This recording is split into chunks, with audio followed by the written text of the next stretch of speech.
الف الف مبروك يا معلم شيكاباله على بطوله كاس مصر. وعقبال كده لما تاخد بطوله الدوري يدينا ويديك طولة العمر. لسه فاكر يا اخويا تيجي تبارك لي دلوقتي؟ ده احنا بقالنا اسبوع واخدين البطوله. وبعدين فين التحيه بتاعه الكاس؟ ولا عشان الزمالك هو اللي اخد البطوله يبقى مفيش تحيه؟ برضه ده كلام تقوله يا سشيكه.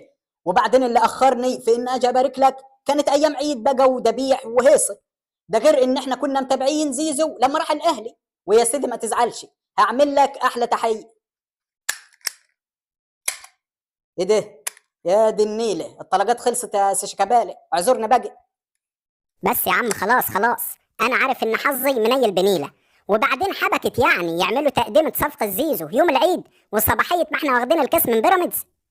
مصل زي ما تقول كده الجماعه بتوع الاهلي قالوا لازم نعيد على الجماهير يوم العيد، وراحوا عاملين الصفقه بتاع الزيزو دي.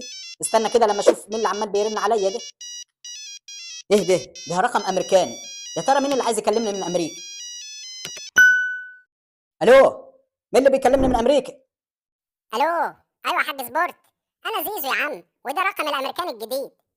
سي زيزو، يا دي النور يا دي النور. ايوه يا عم، ارتحت معاك وجبت لك خط امريكاني. ده انت ما كملتش كام يوم في امريكا. يا ابني هو انا جبت حاجه؟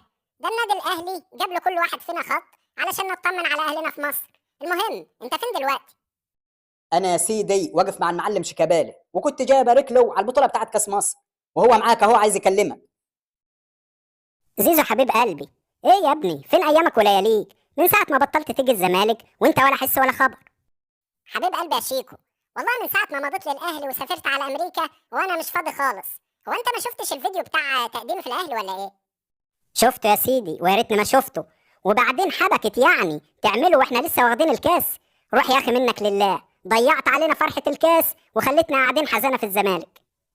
ليه يا عم؟ ده كل حاجه اسمه ونصيب، وزي ما بيقولوا اللي بيتكسف من بنت عمه ما يجيبش منها جوان. المهم شفتني في ماتش باتشوكا لما شوت اول ضربه جزاء وجبتها جون. شفتك يا اخويا. وايه اللي حصل لك بقى اول ما رحت الاهلي؟ ده انت كنت بتضيع كل ضربات الجزاء اللي بتجيلك مع الزمالك.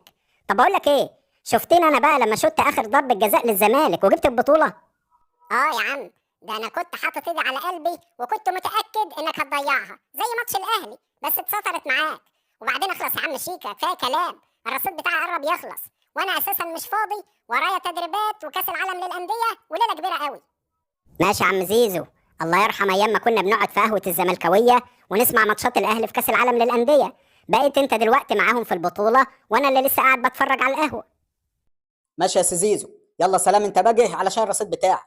وما تنساش الايفون اللي قلت لك عليه، وابقى كلمنا على الواتس اوفر لك يعني. سلام. وكمان هيجيب لك ايفون؟